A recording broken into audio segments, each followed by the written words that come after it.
Iran যুদ্ধ নাকি কিয়ামতের আলামত? ইরান যুদ্ধে মিলে গেল নবীজির ভবিষ্যৎবাণী। নিশ্চয়ই আমাদের নবীজির করা প্রতিটি ভবিষ্যৎবাণী সত্য প্রমাণিত হবে ইনশাআল্লাহ।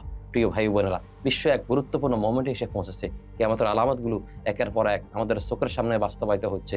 মনে হয় মুক্তোর মালা ছিঁড়ে গেলে যেভাবে ফুতিগুলো জ্বরে পড়ে ঠিক সেভাবেই জ্বরে পড়ছে। এভাবেই ঠিক কিয়ামতের আলামতগুলো একের পর এক বাস্তবায়িত হচ্ছে। এমন একটি ভবিষ্যৎবাণীর বাস্তবতা আমরা ইরান যুদ্ধে লক্ষ্য করলাম। অত্যন্ত দুঃখের বিষয় হলো, আজ আরবের প্রায় প্রতিটি রাষ্ট্রেই মার্কিন ঘাঁটি রয়েছে। আর এই ঘাঁটিগুলো থেকেই আমেরিকা মুসলিম ভূখণ্ডগুলোতে আক্রমণ করতেছে। সম্প্রতি ইরান যুদ্ধে আমরা তাই লক্ষ্য করলাম। একের পর এক বোমার আঘাতে ইরানের বেসামরিক নাগরিক, মা বোনেরা, শিশুরা পর্যন্ত রেহাই পাচ্ছে না। অথচ এই রাষ্ট্র এবং রাষ্ট্রের প্রশাসকরা উম্মার স্বার্থে বড় অবদান রাখার কথা। এরপরে ফিতনার আধিক্যতার বিষয় আর বলার অপেক্ষা রাখে না।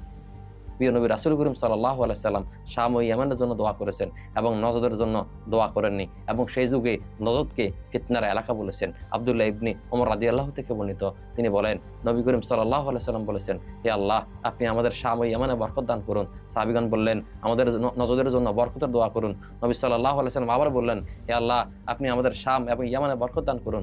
সাহাবীরা বললেন, আমাদের নজদের জন্য দোয়া করুন, বরকতের দোয়া করুন। নবী সাল্লাল্লাহু আলাইহি সাল্লাম আবার বললেন, সেখানে নজদে ভূমিকম্প হবে এবং ফিতনা প্রকাশিত হবে, সেখানে শয়তানের শিং বের হবে।